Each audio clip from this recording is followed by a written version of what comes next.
नमस्कार दोस्तों, GS only में आप सभी का स्वागत है। मेरा नाम है अभिषेक त्रिपाठी। अगर आप भी गवर्नमेंट एग्जाम की तैयारी कर रहे हैं तो मेरे साथ लगातार बने रहिएगा जीएस जीके पोर्शन में फतेह हासिल करने के लिए।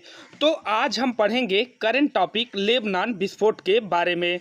तो आप लोग न्यूज़पेपर टीवी में देखे ही होंगे। तो चलिए जानते हैं पूरा विस्तार से क्यों हुआ, कैसे हुआ। तो सबसे पहले जानिए लेबनान क्यों हुआ धमाका।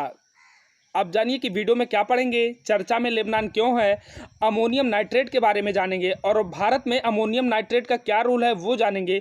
और जो क्वेश्चन बनता है इस धमाके से लेबनान से एग्जाम को देखते हुए उन सभी को हम वीडियो में एमसीक्यू के माध्यम से सॉल्व भी कर लेंगे। तो अगर अभी तक आपने वीडियो को लाइक नहीं किया है तो वीडियो को लाइक कर दीजिएगा और चैनल को सब्सक्राइब करके बेल आइकन प्रेस कर दीजिएगा ताकि रोजाना आपको वीडियो का नोटिफिकेशन मिलता रहे। चलिए शुरू करते हैं।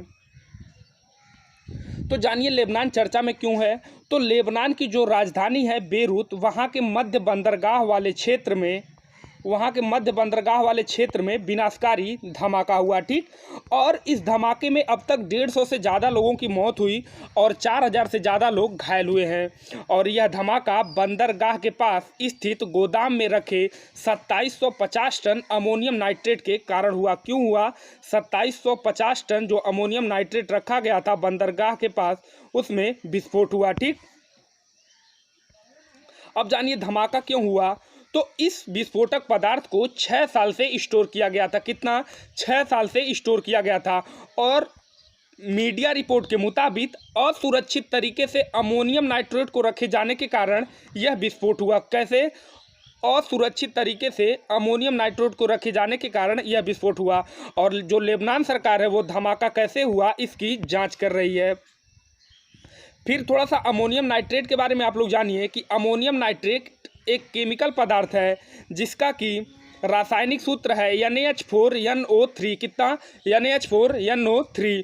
और जो अमोनियम नाइट्रेट का कलर होता है वो किस तरीके का होता है? तो वो सफ़ेद कलर का होता है, यानी कि अमोनियम नाइट्रेट वाइट कलर का होता है। और एक चीज़ ये भी जानिए मोस्ट इंपॉर्टेंट है कि जो शुद्ध अमोनियम नाइट्रेट होता है वो विस्फोटक बिल्कुल नहीं होता है, यानी कि शुद्ध अमोनियम नाइट्रेट एक्सप्लोसिव नहीं होता है। और जानिए कि लेकिन जब इसे अन्य घटकों में मिलाया जाता है जैसे कि इसे फ्यूल आदि में, तो यह विस्फोटक हो जाता है।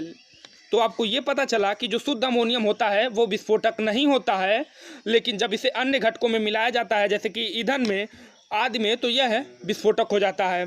एक चीज़ जानिए मोस्ट इंपॉर्टेंट अमोनियम नाइट्रेट के बारे में कि आतंकियों द्वारा इस्तेमाल किए जाने वाला आईईडी में अमोनियम नाइट्रेट में मुख्य विस्फोटक होता है। ठीक, आप बहुत बार सुने होंगे कि आईईडी पे पैड पड़ गया या फिर कुछ और, तो वो ब्लास्ट होता है। तो देखिए उसमें जो होता है मुख्य घटक होता है या फिर कहें तो मुख्य विस्फोटक होता है, तो वो अमोनियम नाइट्रेट आयल होता है। क्या? अमोनियम नाइट्रेट आयल होता है।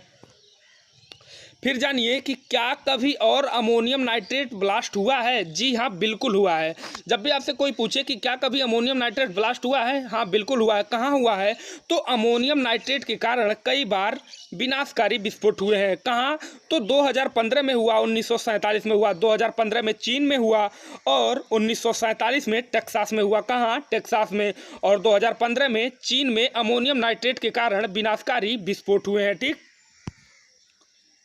फिर आप जानिए अमोनियम नाइट्रेट का जो स्वास्थ्य पर प्रभाव है वो क्या पड़ता है। तो आंखों में जलन होने लगती है और सांस लेने में फेफड़ों में भी जलन होता है। और क्या होता है कि जब अगर आप लंबे समय तक अमोनियम नाइट्रेट के संपर्क में रहते हैं तो त्वचा में भी आपके जलन होने लगती है। फिर जानिए कि भारत में अमोनियम नाइट्रेट का क्या है। तो भारत में आबादी वाले जगह पर बड़ी मात्रा में अमोनियम नाइट्रेट रखना गैरकानूनी है। अगर आप आबादी वाले क्षेत्रों में बड़ी मात्रा में अमोनियम नाइट्रेट रखते हैं तो आपको जेल हो जाएगी, क्योंकि भारत में ये रखना गैरकानूनी है। और जानिए कि industrial development and regulatory act 1951 के तहत इंडस्ट्रियल लाइसेंस होना जरूरी है। ठीक, तो इंडस्ट्रियल डेवलपमेंट और रेगुलेटरी एक्ट 1951 के तहत इंडस्ट्रियल लाइसेंस जरूरी है अमोनियम नाइट्रेट का भंडार करने के लिए, लेकिन वो भी आबादी से दूर। आपको ये भी पता चल गया यहाँ पे कि जो आपसे एग्जाम में पूछ सकता है कि industrial development and regulatory act Bharat में कब आया, तो कब? 1951 में। फिर जानिएगा कि क्वेश्चन जो लेबनान से बनेगा वो क्या क्वेश्चन हो सकता है, आपसे एग्जाम में पूछा जा सकता है। चूंकि करंट का टॉपिक है तो ये इंपॉर्टेंट क्वेश्चन हो जाते हैं सभी लेबनान से संबंधित। तो देखिएगा कि जो आपसे पूछा जा सकता है वो पूछा जा सकता है कि लेबनान किस महाद्वीप में स्थित है। तो जो लेबनान है वो एशिया में स्थित है। कहाँ? एशिया महाद्वीप में लेबनान स्थित है। अगर अभी तक आपने वीडियो को लाइक नहीं किया है तो वीडियो को जरूर लाइक कर दीजिएगा और चैनल को सब्सक्राइब करके बेल आइकन प्रेस कर दीजिएगा ताकि वीडियो का नोटिफिकेशन रोजाना आपको मिलता रहे। फिर आपसे दूसरा क्वेश्चन क्या पूछा जा सकता है कि लेबनान की मुद्रा का नाम क्या है। तो लेबनान की मुद्रा का नाम है लेबनानी पाउंड। क्या नाम है? लेबनानी पाउंड। ठीक, तो जब भी आपसे पूछे लेबनान की मुद्रा का क्या नाम है तो लेबनानी पाउंड। लेबनान किस महाद्वीप में स्थित है? तो एशिया में स्थित है। क्वेश्चन नंबर तीसरा देखिए कि लेबनान की राजधानी कहाँ है। तो लेबनान की राजधानी बेरूत है और यहीं पे ये विस्फोट हुआ था। कहाँ? बेरूत में। ठीक, बढ़ते हैं अगले क्वेश्चन की तरफ।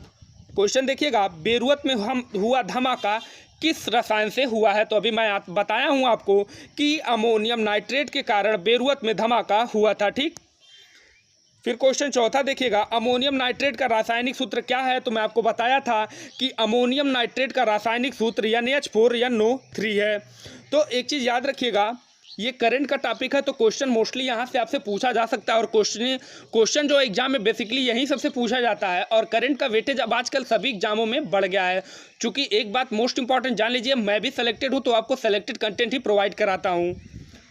क्वेश्चन नंबर 5-6 देखिएगा, लेबनान के प्रधानमंत्री का क्या नाम है।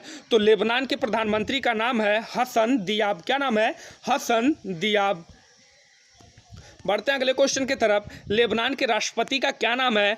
तो लेबनान के राष्ट्रपति का नाम है मिशेल औन। ठीक, क्या नाम है? लेबनान के राष्ट्रपति का नाम है मिशेल औन।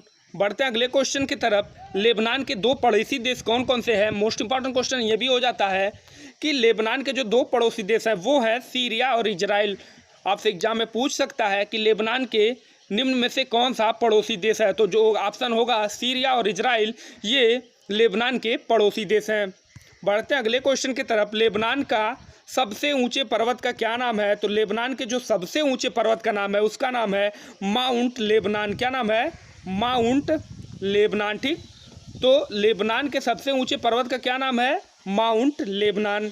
बढ़ते हैं अगले क्वेश्चन की तरफ। ये हम लोग का लास्ट क्वेश्चन है, लेबनान में मुख्यतः कौन से धर्म का विस्तार है। तो एक चीज़ जान लीजिए, लेबनान में इस्लाम और क्रिश्चियन धर्म का अधिक विस्तार है। ठीक, तो आपसे एग्जाम में ये भी पूछ सकता है कि लेबनान में मुख्यतः कौन से धर्म का विस्तार है। तो इस्लाम और क्रिश्चियन धर्म का लेबनान में विस्तार है।